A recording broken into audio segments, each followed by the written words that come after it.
தயவு செய்து சொல்றேன், மனதைரியம் இல்லாதவங்க இந்த படத்த பார்க்கவே பார்க்காதங்க. அதுவும் குறிப்பா சொல்றேன், தியேட்டருக்கு போயிட்டு இந்த படத்த பார்க்கறதா இருந்தா கூட ஒரு ஆள துணைக்கு கூட்டுட்டே போங்க. அந்த அளவு ரத்தமும் சதையும் பிச்சு தின்ற மாரி கொடூரமான சீன்ஸ் எல்லாமே இந்த படத்துல இருக்கு. சும்மா ரத்தம் தெறிக்க தெறிக்க அருவருப்புன்னு உச்சத்துல ஒரு படம் இருந்தா எப்படி இருக்கும்னு நீங்க நினைக்கிறீங்களோ, அத விட பல மடங்கு இந்த படம் இருக்கு. சரி, மீண்டும் இன்னொரு ஒரு டிஸ்க்ளைமர சொல்றேன். குழந்தை இந்த வீடியோவ பார்க்க வேண்டாம். மனதைரியம் இல்லாதவங்க கூட இந்த வீடியோவ டச் பண்ணி பார்க்க வேண்டாம் அப்படின்றது தான் என்னுடைய குறிக்கோளே. அதெல்லாமே மீறி இந்த படத்த பார்த்தே தான் இருவேன் அப்படின்னு சொல்லிட்டு ஒரு சில தைரியமான ஆளுங்கள் இதுல களத்துல இறங்குவாங்க என்ன போல. ஆனா கடைசியில ஒரு கிளைமேக்ஸ் வரும் பாருங்க, அந்த சீன் எல்லாமே பார்க்கும்போது ஏன்டா இந்த படத்துக்கு வந்தோம் அப்படி சொல்லிட்டு என்ன உருகுலையே வச்சிருச்சுங்க. அந்த அளவு ஒரு வெரி மன ஹாரர் த்ரில்லர் மூவி தாங்க இது. இந்த படத்தோட பேரு தி ஈவில் டெத் பார்ன். பொதுவாவே ஹாரர் மூவி எல்லாம் எடுத்துக்கிட்டா பேய்களை வச்சு பயன்படுத்துவாங்க. அதுவும் குறிப்பா ஹாலிவுட் எல்லாம் எடுத்துக்கிட்டா மோஸ்ட் ஆஃப் தி படங்கள்ல பெரிய பங்களா வீடு இருக்கும். அந்த பங்களா வீட்டுக்குள்ள இருந்து பெரிய பேய் வரும். அந்த பேயை எப்படி கட்டுப்படுத்தினாங்க அப்படின்றது தான் பொதுவான ஸ்டோரியாவே இருக்கும். ஆனா இந்த ஈவில் டெத் பார்ன்ல அந்த பேய் அந்த சீரியஸ்னஸ் எல்லாமே தாண்டி இவங்க அந்த ரத்தையும் சதையுமா ஒரு சில விஷயத்தெல்லாமே உள்ள கொண்டு வந்திருக்காங்க. பார்க்கவே சும்மா அருவருப்பா தாங்க இருக்கு. சரி வாங்க இந்த அருவருப்போடைய உச்சத்தின் ஒன்லைன் தான் என்னன்னு பார்க்கலாம். வில்லியம் சொல்லிட்டு படத்தோடைய ஒரு கேரக்டர் ஆரம்பத்துல இறந்து போயிடுறாரு. வில்லியம் இறந்து போனதுக்கு அப்புறம் அவருடைய பாடி அடக்கம் பண்றதுக்காக மனைவி, அப்பா, அம்மா, அண்ணன், தம்பி அப்படி சொல்லிட்டு எல்லாருமே ஒரு வீட்டுல ஒண்ணு கூடுறாங்க. வில்லியமுடைய பாடியை அடக்கம் பண்ற அந்த ஒரு நாள் கேப்ல இந்த வீட்டுக்குள்ள பல திருப்பங்கள் ஏற்படுது. அந்த திருப்பத்துல அந்த வீட்டுல இருக்கிற 5 பேர்ல 4 பேரு பயங்கரமான கொடூரமான முறையில இறந்து போறாங்க. ஃபர்ஸ்ட் வில்லியம் இறப்புக்கு யார் தான் காரணம்? அந்த வீட்டுல இருக்கிறவங்களும் ஒருத்தரும் இறந்து போறதுக்கான காரணம் தான் என்ன? ஈவில் டெத் கிட்ட மாட்டிக்கிட்டு தவிச்சிட்டு இருக்கவங்களுடைய நிலைமை தான் என்ன ஆச்சு? கடைசியா யார் உயிர் பொழைச்சாங்க அப்படின்றதான் இந்த படத்துடைய மீதி கதையே. இந்த 4 பேருடைய இறப்புக்கு அப்புறம் அந்த ஒருத்தர் மட்டும் எப்படி உயிர் தப்பிச்சாங்க அப்படின்றதான் இந்த படத்துடைய மீதி கதையாவே அமைஞ்சிச்சு. சோ இப்படி இருக்கிற சூழ்நிலைகளை அந்த சர்வைல்ஸ எப்படி இவங்க ஹேண்டில் பண்றாங்க அப்படின்றத ரொம்ப டீடைலாவே சொல்லியிருக்காங்க. சரி வாங்க படத்துடைய முழு கதைக்குள்ள போகலாம். அதுக்கு முன்னாடி நம்ம சேனலை சப்ஸ்கிரைப் பண்ணாந்தா சப்ஸ்கிரைப் பண்ணிடுங்க. பக்கத்துல இருக்கிற பெல் பட்டனையும் பிரஸ் பண்ணிடுங்க. கமெண்ட் செக்ஷன்ல ஹைப் பண்ற ஒரு ஆப்ஷன் இருக்கும், அதையும் மறக்காம பிரஸ் பண்ணிடுங்க. படத்துடைய ஆரம்பத்துல 2 க்ளோஸ் ஃப்ரெண்ட்ஸ் படகுல மீனை பிடிச்சிட்டு வந்துட்டு இருக்காங்க. திடீர்னு பார்த்தா ஒரு ஃப்ரெண்ட்ஸ் எங்க அம்மா கிட்ட இருந்து போன் வந்துட்டே இருக்கு, நாங்க போயிட்டு பேசிட்டு வரேன் அப்படின்ற மாதிரி அந்த போனை தூக்கிட்டு காட்டுக்குள்ள போயிடுறாரு. இன்னொரு ஃப்ரெண்ட்ஸ் மட்டும் மீனை பிடிச்சிட்டு இருக்க திடீர்னு பார்த்தா அவருடைய வலை வேக வேகமா இழுத்துட்டு போகுது. என்னடா இவ்வளவு வேகமா இழுத்துட்டு போகுது, பெரிய மீன் ஆப்டிச்சா அப்படின்ற மாதிரி எல்லாம் அவர் யோசிக்கிறாரு. ஆனா அங்க தங்க சின்னதா திருப்பமே. சோ மாட்டினது பெரிய மீன் இல்ல, ஒரு பெரிய பெண்ணுடைய தலை. ஆமாங்க, உடம்புலாம் இல்லாம அந்த பொண்ணுடைய தலை மட்டும் மாட்டிக்குது. அதை பார்த்த உடனே பயங்கரமா கதி கலங்கிடுறாரு. என்னடா இது பெண்ணுடைய தலை இருக்கு, உடம்ப காணமே அப்படி சொல்லிட்டு இதை தூக்கி போடலாம் அப்படி சொல்லிட்டு வலைய தூக்கி போட முயற்சி பண்றாரு. திடீர்னு பார்த்தா அந்த உடம்பு அந்த ரிவருக்குள்ள இருக்கு. அந்த ரிவருக்குள்ள உடம்ப பார்த்த உடனே பயங்கரமா ஷாக் ஆயிடுறாரு. ஏன்னா அந்த உடம்பு ஸ்டாண்டர்ட் பொசிஷன்ல இருக்கு. சோ இங்க ஏதோ மர்மமா நடக்க போது, இங்க இருந்து தப்பிச்சு போயிடணும் அப்படி சொல்லிட்டு அந்த வலையை சுருட்டிக்கிட்டு அங்கிருந்து கிளம்பலான்னு பாக்குறாரு. திடீர்னு பார்த்தா அந்த வலைக்குள்ள மாட்டிக்கிட்ட தலை இருக்கு பத்தியா, அது மட்டும் தண்ணிக்கு மேல இருந்துட்டு அவனை எட்டி எட்டி பார்க்க இவனுக்குள்ள பயங்கரமான பயம். போச்சு நம்ம மாட்டிக்கிட்டோம், இதுக்கப்புறம் தப்பிக்கவே முடியாது அப்படி சொல்லிட்டு ஃப்ரெண்ட் அங்கேயும் இங்கேயும் கூப்பிடுறாரு. ஃப்ரெண்டு பாத்தீங்கன்னா வரவே மாட்டேன்றாரு. ஒரு கட்டத்துக்கு மேல அந்த தலை என்ன பண்ணுதுன்னா இவனை அந்த ரிவருக்குள்ள கூட்டிட்டு போயிட்டு திடீர்னு பார்த்தா போன் பேசிட்டு வந்த ஃப்ரெண்டு எங்கடா என் ஃப்ரெண்டை காணமே அப்படி சொல்லிட்டு சுத்தி முத்தி பாக்குறாரு. சோ ரிவருக்குள்ள தவிச்சிட்டு இருக்க தன்னுடைய ஃப்ரெண்டை பார்த்து காப்பாத்தலாம் அப்படி சொல்லிட்டு பக்கத்துல போட்டை எடுத்துட்டு போறாரு. அங்க பாத்தீங்கன்னா திருப்புன்னு அந்த ஈவில் கிட்ட இவரும் மாட்டிக்கிறாரு. சோ 2 பேருமே அந்த ஈவில் பாருங்க கொடூரமான முறையில பயங்கரமா செதைச்சி கொலை பண்ணுது. சோ அந்த இடத்துல பாருங்க சம்பவம் நடந்ததுக்கு அப்புறம் அந்த ஈவில் இருக்கு பத்தியா, அந்த பெண் ஈவில் அது மீண்டும் கரையை ஒதுங்கி ரோட்டுக்கு வருது. ரோட்ல பாத்தீங்கன்னா ஒரு காரு வேகமா வந்துட்டு இருக்கு. அந்த காருக்கு நடுவாப்புல போயிட்டு இந்த ஈவில் நிக்குது. என்னடா அடுத்த சம்பவமா அப்படி சொல்லி யோசிச்சுட்டு இருக்க நேரத்துல இந்த ஈவில் சம்பவம் பண்ணலாம் அந்த காருக்காரன் வேகமா வந்து இந்த ஈவில் மேல சஜாக்குன்னு ஆக்சிடென்ட் பண்ணிடுறான். அப்படியே கட் பண்ணா இப்ப இந்த சம்பவம் எல்லாமே நடக்கிறதுக்கு கிட்டத்தட்ட 3 மணி நேரத்துக்கு முன்னாடி தான் காட்டுறாங்க. இந்த படத்துல முக்கியமான ஒரு 4 கேரக்டர் இருக்காங்க. அது யார் யாருன்னு சொல்லிடுறேன். இவர் பேர் தான் வில்லியம், இவருடைய வைஃப் தான் அலஸ், வில்லியமுடைய தம்பி ஜோசப், அவருடைய வைஃப் தியா. இந்த 4 பேர் தான் இந்த படத்துல முக்கியமான கேரக்டர். இந்த கேரக்டரை வச்சு தான் படமே நகர போகுது. இப்ப இந்த வில்லியம் இருக்காரு பாத்தியா, வில்லியமுக்கும் அவருடைய மனைவி அலஸ் இருக்காங்க பாத்தியா, இவங்களுக்கு ஆரம்பத்துல இருந்தே ஒரு வாக்குவாதம் தான் இருக்கு. இப்ப என்னடான்னு பாத்தீங்கன்னா நம்ம வில்லியமுடைய தம்பி ஜோசப் இருக்காரு பாத்தியா, அவருக்கு இன்னைக்கு பர்த்டே. சோ அவருடைய பர்த்டே பார்ட்டி தான் இவங்க 4 பேருமா ஒரு பப்ல உட்காந்து செலிப்ரேட் பண்ணிட்டு வந்துட்டு இருக்காங்க. அப்ப பாருங்க வில்லியமும் அவருடைய மனைவி அலஸும் சேர்ந்துகிட்டு தான் நம்ம ஜோசப்புக்கு ஒரு பேனாவை கிஃப்ட் பண்றாங்க. நம்ம ஜோசப்போடைய பேஷன் என்னடான்னு பாத்தீங்கன்னா அவருக்கு ஸ்டோரி எழுதுறதுனா ரொம்ப பிடிக்கும். சின்ன வயசுல இருந்து நம்ம ஜோசப் சின்ன சின்ன காமிக் கதை எல்லாமே எழுதிட்டு வந்துட்டு இருக்காரு. இவருடைய இன்ஸ்பிரேஷன் யாருன்னு பாத்தீங்கன்னா அவங்களுடைய தாத்தா தான். ஏன்னா இவங்க தாத்தா இதுக்கு முன்னாடி பல ஈவில் டெத்தோடைய மர்மமான கதைகளையும் கற்பனை கதையா உருவாக்கி வச்சிருக்காரு. அதை படிச்சதுக்கு அப்புறம் தான் நானும் என் தாத்தாவை போல இருக்கணும் அப்படி சொல்லிட்டு சின்ன சின்ன காமிக் கதை எல்லாமே அப்ப எழுதுறது உண்டு. சரி நம்ம தம்பி தான் இப்படி இருக்கானே அப்படி சொல்லிட்டு அவனுக்கு எழுதுறதுக்கு தகுதியான ஒரு பேனாவை எப்படியாவது வாங்கி கொடுக்கணும் அப்படி சொல்லி ஆசைப்பட்டு இப்ப நம்ம வில்லியமும் அவருடைய மனைவியும் சேர்ந்துகிட்டு ஜோசப்புக்கு ஒரு பேனாவை கிஃப்ட் பண்றாங்க. சோ அப்படி இந்த பர்த்டே பார்ட்டில இருக்கும் போது கூட நம்ம வில்லியமும் அவருடைய மனைவியும் சண்டை போட்டுட்டே தான் இருக்காங்க. இதை பார்த்த நம்ம ஜோசப்போடைய மனைவி இருக்காங்க பாத்தியா, இவங்க என்னடா சண்டை போட்டுட்டு இருக்காங்க அப்படின்ற மாதிரி யோசிச்சுட்டு இருக்கா. திடீர்னு பார்த்தா நம்ம எலஸ் இருக்காங்க பாத்தியா, நம்ம ஜோசப்புக்கு இன்னொரு கிஃப்ட சஜஸ்ட் பண்றாங்க. இதை பார்த்த உடனே நம்ம வில்லியமுக்கு பயங்கரமா கோவம் வந்துருது. ஏன்னா என்னுடைய தம்பிக்கு நம்ம 2 பேரும் சேர்ந்து தான் கிஃப்ட் பண்ணணும் அப்படி சொல்லிட்டு முன்னையே இருந்து பேசிட்டு இருந்தோம். ஆனா இப்ப யாருக்குமே தெரியாத அவனுக்கு சர்ப்ரைஸா ஒரு கிஃப்ட் பண்றியே, இது எந்த விதத்துல நியாயம் அப்படின்ற மாதிரிலாம் நம்ம வில்லியம் எல்லாரையும் பார்த்து கேட்கறாரு. ஆனா நம்ம ஜோசப்புக்கு கிஃப்ட கொடுத்த உடனே பயங்கரமான ஷாக்கு. ஏன்னா நம்ம அண்ணி நம்ம மேல இவ்வளவு பாசம் வச்சிருக்காங்களே அப்படி சொல்லிட்டு அவங்கள ஹக் பண்ணலான்னு போறாங்க. திடீர்னு பார்த்தா நம்ம ஜோசப்பும் எலஸும் சேர்ந்து தெரியாதனமா கிஸ் பண்ணிக்கிறாங்க. இத பார்த்த உடனே நம்ம வில்லியமுக்கு இன்னும் கொஞ்சம் கோவம் உச்சக்கட்டத்துக்கு போயிடுது. சோ ஏன்னா இவ கிஃப்ட் கொடுத்ததே நம்ம வில்லியத்தால தாங்க முடியல. இப்ப ஹக் பண்றன்ற பேர்ல கிஸ் பண்ணிட்டாங்க தெரியாதனமா. இது தெரியாதனமா சொன்னாலும் இது எனக்கு மாதிரி கஷ்டமா தானே இருக்குது அப்படி சொல்லிட்டு கோவப்படுறாரு. இன்னொரு சைடு பார்த்தா நம்ம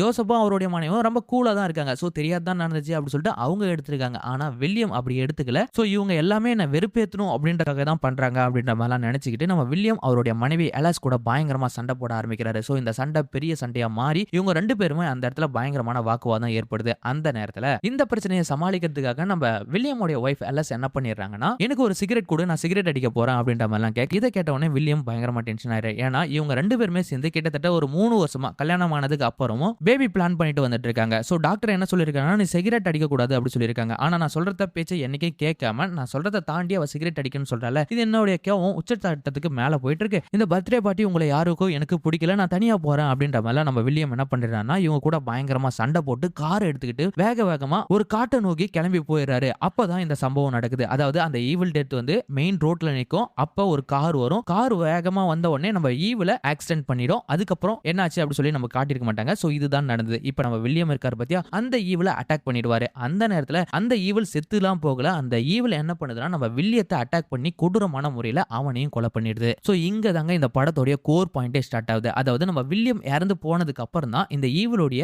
தாக்கம் எப்படி எல்லாமே மாறப்போகுது அப்படின்னு சொல்லிட்டு நம்ம பார்க்க போறோம். சோ இப்ப வில்லியம் இறந்து போனதுக்கு அப்புறம் அவங்க பேரண்ட்ஸ், ஒய்ஃப், அண்ணன், தம்பி, மாமா, மச்சான் அப்படி சொல்லிட்டு வில்லியமுடைய பாடியை டிஸ்ட்ராக்ட் பண்றதுக்காக எல்லாருமே பாடியை நல்லடக்கம் பண்றதுக்காக சர்ச்சில் இருந்துட்டு எல்லாரும் ப்ரேயர் பண்ணிட்டு இருக்க ஒரு கட்டத்துக்கு மேல வில்லியமுடைய பாடியை அந்த எரிவாயு கூடத்துக்கும் அனுப்பிச்சு வச்சிடறாங்க. இன்னொரு சைடு பார்த்தா நம்ம வில்லியமோட மனைவி எலஸ். சோ எலஸையும் வில்லியமுடைய அப்பா அம்மாவுக்கு சுத்தமா பிடிக்கவே இல்லை. அவங்கள மீறி தான் நம்ம எலஸை வந்து கல்யாணம் பண்ணிட்டாரு வில்லியம். இப்ப நம்ம வில்லியம் இறந்து போனதுக்கு அப்புறம் எலஸோடைய மனசை கொஞ்சம் கூட கண்ணீரே இல்ல. சோ அவன் போறான் அப்படின்ற மாதிரி அவங்களுக்கு ஏதோ ஒரு ஃபீலிங்ஸ்னஸ் இல்லாத மாதிரி தான் அவங்க அந்த இடத்துல இருக்காங்க. அதை பார்த்த வில்லியமுடைய பேரண்ட்ஸ் என்ன பண்றாங்கன்னா, இவளுக்கு கொஞ்சம் கூட வருத்தமே இல்லையா, ஒரு கணவன் இறந்து போயிட்டான், அதை நினைச்சு ஏதாவது கொஞ்சம் வருத்தப்படுறாளா பத்தியா, சோ அப்படின்னா இவன் வேற ஏதாவது மாப்பிளையை தேடி இருப்பா, அதனாலதான் இவன் இப்படி இருக்கா அப்படின்ற மாதிரிலாம் அவங்க சொல்ல, சோ எதையுமே காதுல போட்டிருக்காது நம்ம எல்லாம் என்ன பண்றாங்கன்னா, அவங்க மனசுக்குள்ளே தன்னுடைய கணவர் இறந்து போயிட்டாங்க அப்படி சொல்லிட்டு அவங்க ஆனஸ்டா தான் வருத்தப்பட்டு வந்துட்டு இருக்காங்க. சோ இப்படியே இவங்க பேசிட்டு வில்லியமோட பாடியும் அந்த எரிவாயு கூடத்துக்கு போனதுக்கு அப்புறம் என் பையனை நான் கடைசியா பார்க்கணும் அப்படின்றதுக்காக நம்ம வில்லியமோட அப்பா அந்த இடத்துக்கு போவாரு. ஆனா அங்க தாங்க சின்னதா ஒரு திருப்பமே நடக்குது. அதாவது இந்த ஈவிலோடைய ஃபோர்ஸ் என்ன பண்ணுதுன்னா பாத்தீங்கன்னா,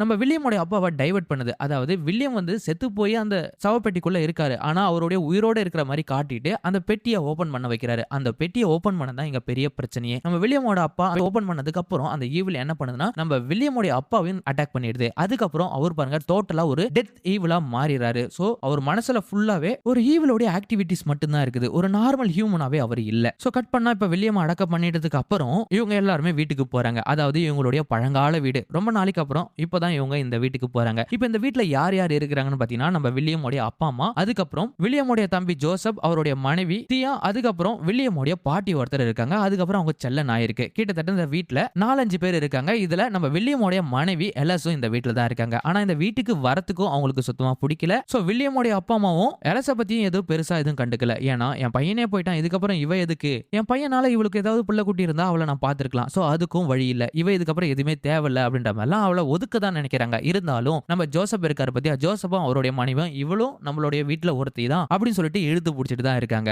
சோ வீட்டுக்கு போனதுக்கு அப்புறம் அவங்கவுங்க வேலையை பார்க்க ஆரம்பிச்சிட்டாங்க. ஆனா ஒரு இடத்துல டைனிங் டேபிள்ல வந்து சாப்பிடும் போது தான் இவங்களுடைய ஆர்கியூமெண்டே ஸ்டார்ட் ஆகுது. அதாவது இப்ப நார்மலா இருக்கிற நம்ம வில்லியமுடைய அப்பா என்ன பண்றாருன்னா, திடீர்னு கோவமா பேச ஆரம்பிக்கிறாரு அவருடைய பையன்கிட்டயே. அது மட்டும் இல்லாத அவருடைய ஆக்டிவிட்டிஸ்ல ஏதோ சேஞ்ச் ஆகிறத அதையும் நோட் பண்றாரு நம்ம ஜோசப். அப்பாவுக்கு என்ன ஆச்சு அப்படி சொல்லிட்டு பக்கத்துல போயிட்டு ரிலாக்ஸா பேசலாம் அப்படி சொல்லிட்டு போகிறாரு. அதுவும் சரியா நடக்கல. ஏன்னா அவங்க அப்பாவுக்கு ஏதோ ஒண்ணு மண்டைக்குள்ள ஓடிட்டே இருக்கு. ஏதோ ஒரு விஷயத்தை நினைச்சு யோசிச்சுட்டே இருக்காரு. திடீர்னு பார்த்தா சவுண்ட் அதிகமா போட்டுட்டே இருக்காரு. சோ இவருக்கு என்ன ஆச்சு ஏதாச்சு அப்படி சொல்லிட்டு தன்னுடைய மனைவி கிட்ட ஷேர் பண்ணிட்டு வந்துட்டு இருக்கு. அதே நேரத்துல நம்ம வில்லியமோட மனைவி எலஸ் இருக்காங்க பத்தியா, அவங்க கிட்டையும் காமிட்டாரு நம்ம ஜோசப். சோ அவருக்கு ஏதாவது உடம்பு சரியில்லாத இருக்கும், அதனால தான் அவர் இப்படி பண்றாரு அப்படின்ற மாதிரிலாம் தட்டி கழிக்க, இந்த சைடு பார்த்தா இதுக்கு சந்தேகத்தை உண்டாக்குற மாதிரி அவங்க வீட்டு நாய் இருக்கு பத்தியா, அந்த நாயும் நம்ம வில்லியமோட அப்பாவை பார்த்து பயங்கரமா முறைச்சிட்டே தான் வந்துட்டு இருக்கு. ஏன்னா இவ்வளவு நாளா பக்கத்துல வந்து உட்காந்து கொஞ்சிட்டு இருக்க நாய் தன்னை பார்த்து ஏன் இப்படி முறைக்குது, எதுக்காக முறைக்குது அப்படி சொல்லிட்டு வீட்டுல இருக்கிறவங்க இருக்கிறவங்க எல்லாருமே யோசிக்க ஆரம்பிக்கிறாங்க. ஒருவேளை நாய்க்கு பிரச்சனையா இவருக்கு பிரச்சனையா அப்படி சொல்லிட்டு. சரி அந்த அப்படியே கட் பண்ண இன்னொரு சைடு பார்த்தா நம்ம வில்லியமோட அப்பா இருக்காரு பாத்தியா, அவர் என்ன பண்றாருன்னா அவங்க பையன் சின்ன பையன் ஜோசப் இருக்காரு பாத்தியா, ஒரு ரூம இதுக்கு முன்னாடி அவர்கிட்ட ஒப்படைச்சிட்டு போயிருப்பாரு. இந்த ரூம பத்திரமா பாத்துக்கோ, இது நம்ம தாத்தா இருந்த ரூம், அந்த ரூம பார்க்கலாம் அப்படி சொல்லிட்டு வில்லியமோட அப்பா அங்க கிளம்பி போறாரு. அங்க போய் பார்த்தாதான் அந்த ரூம் கண்ணா பின்னான்னு கசாடா இருக்கு. என்னடா இந்த ரூம உங்ககிட்ட ஒப்படைச்சிட்டு போனா இந்த அளவு மோசமா வச்சிருக்கே அப்படி சொல்லிட்டு அவரும் கண்ணா பின்னான்னு பேச ஆரம்பிக்கிறாரு. எப்பயும் இப்படி அப்பா பேச மாட்டாரு. ஆக்சுவலா இவருக்கு என்னதான் ஆச்சு அப்படி சொல்லிட்டு மண்டையை பிச்சுட்டு யோசிக்க ஆரம்பிக்கிறாரு. இந்த சைடு பார்த்தா பையனை திட்டிட்டு வெளியே போன நம்ம வில்லியமோட அப்பா என்ன பண்றாருன்னா அவருடைய கையை அவரே கிழிச்சிக்க பாக்குறாரு. இதை பார்த்து நம்ம எல்லாம் என்ன பண்றாங்கன்னா, உங்களுக்கு என்ன ஆச்சு, ஏன் உங்க கையை நீங்க கிழிச்சு போறங்க அப்படின்ற மாதிரி எல்லாம் கேட்க, இதை பத்தி நீ எதுவும் கேட்காத, இதை பத்தி யார்கிட்டயும் சொல்லாத அப்படி சொல்லிட்டு அந்த இடத்துல அதையும் தட்டி கழிச்சாரு. அதே பேட்டர்னா இப்ப டைனிங் டேபிள்ல உட்காந்து சாப்பிட்டுட்டு இருக்கும் போதும் எலஸுக்கும் அவங்களுடைய மாமியாருக்கும் பயங்கரமா சண்டை வர இந்த இடத்துல பார்த்தா நம்ம வில்லியமோட அப்பாவுக்கு பயங்கரமா கோவம் வருது. அந்த கோவத்துல கத்தியை எடுத்து கையில வச்சுக்கிறாரு. அதை பார்த்த எலஸுக்கு கொஞ்சம் பயம் வருது. ஏன்னா இதுக்கு முன்னாடி கையில எடுத்து கத்தியை வச்சுட்டு இருந்தாரு, எப்ப கிழிச்சிக்கலாம் அப்படி சொல்லிட்டு திரும்ப அதே பேட்டர்னை யூஸ் பண்றாரு. சோ இவருக்கு என்னதான் ஆச்சு அப்படி சொல்லிட்டு. ஆனா அந்த இடத்துல இவங்கள ரெண்டு பேருக்குள்ள சண்டை. நம்ம வில்லியமோட அப்பா என்ன பண்றாருன்னா கத்தி எடுத்து அவர் கையை அவரே குத்திக்கிறாரு. அதை பார்த்த அவருடைய மனைவி ஜோசப், அவருடைய மனைவி எலஸ், அப்புறம் அந்த வயசான பாட்டி உங்களுக்கு என்னதான் ஆச்சு அப்படின்ற மாதிரி எல்லாம் கேட்க, திடீர்னு பார்த்தா அவர் கையில இருந்த கத்தியை புடுங்கி பக்கத்துல இருக்க செதில் செதிலா வெட்டுறாரு. ஐயோ இவருக்கு என்ன ஆச்சு ஏதாச்சு அப்படின்னு சொல்லிட்டு அவங்களுடைய மனைவி பயங்கரமா பதட்டப்படுறாங்க. சோ அப்பாவுடைய நிலைமையும் ரொம்ப மோசமா போயிட்டு இருக்கு. இதுக்கப்புறம் இவரை நம்ம ஹாஸ்பிட்டலுக்கு கூட்டிட்டு போலனா நடக்கிறதே வேற அப்படின்ற மாதிரிலாம் ஜோசப்பும் அவங்க மனைவியும் அப்பாவை அறக்க பறக்க ஹாஸ்பிட்டலுக்கு கூட்டிட்டு போவா. அந்த நேரத்துல பாருங்க நம்ம அப்பா என்ன பண்றாருன்னா ஜோசப்போடைய மனைவி தியாவை டார்கெட் பண்ணி கையில என்ன பொருள் கிடைக்குதோ அதை வச்சு கொலை பண்ண ட்ரை பண்றாரு. சோ இதை பார்த்த உடனே நம்ம ஜோசப்புக்கு ஒண்ணுமே புரியல. அப்பா ஏன் தேவையில்லாத அந்த நாயை கொலை பண்றாரு, திடீர்னு பார்த்தா என் மனைவியும் கொலை பண்றாரு அப்படி சொல்லிட்டு பயப்படுறாரு. அப்பா உங்களுக்கு என்ன ஆச்சு, கொஞ்சம் சமாதானமா இருங்க, ரிலாக்ஸ் ஆகுங்க அப்படின்ற மாதிரி சொல்ல, திடீர்னு பார்த்தா ஒரு சைடு ஜோசப்பையும் அட்டாக் பண்றாரு, அவருடைய மனைவியும் அட்டாக் பண்றாரு. சோ இவங்க மூணு பேருமே மாறி மாறி சண்டை போட்டுருக்க. ஒரு கட்டத்துக்கு மேல காரு கண்ட்ரோல் இல்லாம ஒரு மரத்து மேல போயிட்டு மோதிருது. சோ அதுக்கப்புறம் பாருங்க நம்ம ஜோசப்போடைய அப்பா வெறி மாறவே இல்ல. தொடர்ச்சியா நம்ம தியாவை போட்டு பயங்கரமா அடிச்சிட்டு வந்துட்டு இருக்காரு. முடிய பிடிச்சி இழுக்கிறாரு. சோ கையில என்ன பொருள் கிடைக்கிறோ அதை எடுத்து முகத்திலே குத்துறாரு. ஒரு கட்டத்துக்கு அப்புறம் நம்ம காரோடைய மேல் சீட்ல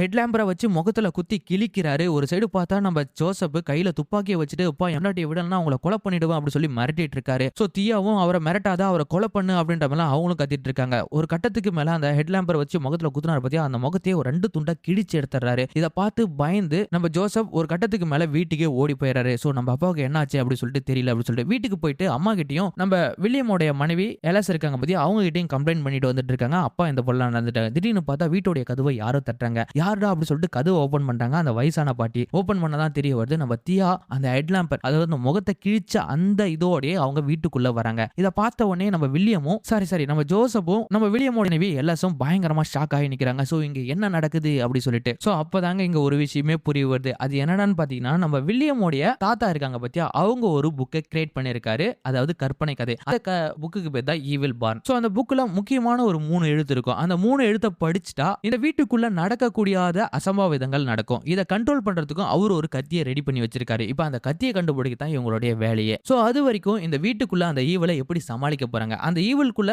சமாளிக்கிறத தாண்டி இந்த வீட்டுல இருக்கவங்க எல்லாருமே இறந்து போறதுக்கான சான்சஸ் கூட இருக்கு. யாரு அந்த கத்தியை கண்டுபிடிச்சு இந்த ஈவலை குத்துனதுக்கு அப்புறம் தான் இந்த ஈவில் இவங்களுடைய உடம்பு விட்டு டோட்டலா போகும். அதுக்கு முன்னாடி நீங்க என்னதான் ஒரு ஈவில போயிட்டு கொடூரமா தாக்குனாலும் வெட்டனாலும் குத்துனாலும் அந்த ஈவில் இறந்து போகாது. இதுதான் இவங்களுடைய பேட்டர்னே. இப்ப வில்லியமுடைய அப்பா வீட்டுக்கு வந்ததுக்கு அப்புறம் ஒவ்வொருத்தரையும் சரமாரியா தாக்குறாரு. எக்கு தேச தெரியாத ஓட ஆரம்பிக்கிறாங்க. இப்ப வில்லியமுடைய அப்பா ஆரம்பத்திலே அந்த டாக கொலை பண்ணிருப்பாரு. சோ அவர் கொலை பண்ணதுக்கு அப்புறம் அந்த டாகும் இப்ப ஒரு ஈவிலா மாறிடுச்சு. இப்ப அந்த ஈவில் டாக் அப்புறம் இப்ப நம்ம வில்லியமோட அப்பா இவங்க ரெண்டு பேருமே அந்த ஈவில் ரேஞ்சில அந்த வீட்டுல இருக்கிறவங்க எல்லாரையும் சரமாரியா போட்டு அடிக்கிறாங்க. ஒரு கட்டத்துக்கு மேல இன்னொரு சைடு பார்த்தா நம்ம ஜோசப்போடைய மனைவி தியாவும் வீட்டுக்குள்ள புகுந்து ஒவ்வொருத்தரையும் அட்டாக் பண்ணிட்டு தான் வந்துட்டு இருக்காங்க.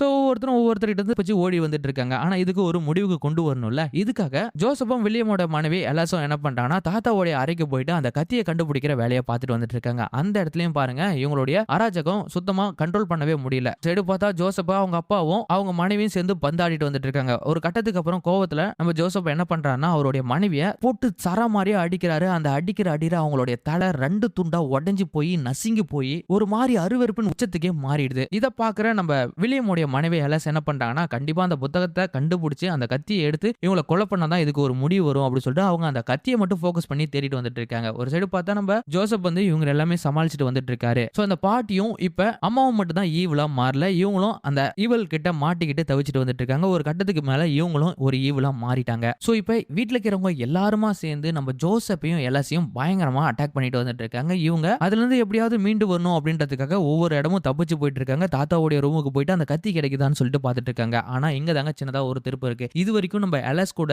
நம்ம ஜோசப் வந்து சப்போர்ட்டிவா இருந்து அந்த கத்தியை தேடுறதுக்காக உதவியா இருந்தாரு. ஆனா ஒரு கட்டத்துக்கு மேல நம்ம எல்எஸ் மட்டும் அந்த கத்தியை தேடுற மாதிரி நிலைமை மாறிடுது. ஏன்னா நம்ம ஜோசப்பும் ஒரு கட்டத்துக்கு மேல வில்லியமா மாறிட்டாரு. இப்ப வேற வழியே இல்ல. நம்மள காப்பாத்தினா அந்த கத்தியை தேடணும் அப்படின்னு சொல்லிட்டு இவங்க எல்லாம் ஒரு அறைக்குள்ள பூட்டி வச்சுட்டு எல்எஸ் என்ன பண்றாங்கன்னா தாத்தாவுடைய ரூமுக்கு போயிட்டு அந்த கத்தியை தேடிட்டு வந்துட்டு இருக்காங்க. கத்தியும் கிடைச்சிருச்சு. ஆனா அந்த இடத்துல தாங்க இன்னொரு டெஸ்ட். அங்க ஒரு கத்தி 2 கத்தி இல்ல, கிட்டத்தட்ட 20 கத்திக்கு மேல இருக்கு. இதுல எந்த கத்தி தாத்தாவுடைய கத்தி அப்படி சொல்லிட்டு அவங்களுக்கு தெரியாது இல்ல. ரூமுக்குள்ள ஒளிச்சு வச்சிருந்தா அந்த ஒவ்வொரு ஈவலும் ஒண்ணு வெளியே வர ஆரம்பிக்குது. ஒரு சைடு பார்த்தா நம்ம எலஸ போட்டு பயங்கரமா அடிச்சிட்டு இருக்க எலஸும் இருக்கிற ஒவ்வொரு கத்தியும் எடுத்து டெஸ்ட் பண்ணி பாக்குறாங்க. கடைசியா தான் ஒரு கத்தி தான் ஈவல கண்ட்ரோல் பண்ற கத்தி அப்படி சொல்லிட்டு அந்த கத்தியை எடுத்துக்கிறாங்க. அந்த கத்தியை வச்சுட்டு ஒவ்வொருத்தையும் டார்கெட் பண்ணி அந்த ஈவல க்ளோஸ் பண்றாங்க. ஆனா ஒரு கட்டத்துக்கு மேல நம்ம வில்லியமோட அப்பாவுடைய ஆவியை மட்டும் க்ளோஸ் பண்ணவே முடியல இவங்களால. வில்லியமோட அப்பா நம்ம எலஸ போட்டு பயங்கரமா அடிச்சு சுக்கு நூறா உடைச்சு தள்ளுறாரு. இருந்தாலும் நம்மள காப்பாத்திக்கணும் அப்படின்றதுக்காக அந்த அடி எல்லாமே வாங்கிக்கிட்டு அந்த கத்தியை அவன் மேல எப்படியாவது சொருகலாம் அப்படின்னு சொல்லிட்டு முயற்சி பண்ணாங்க. ஒரு இடத்துக்கு மேல அந்த கத்தி வீட்டுக்கு மேல இருந்து கை தவறி கீழே விழுந்துருது. சோ போச்சுடா நம்ம கதை முடிஞ்சிச்சுடா அப்படின்னு சொல்லிட்டு அவங்க நினைக்க திடீர்னு பார்த்தா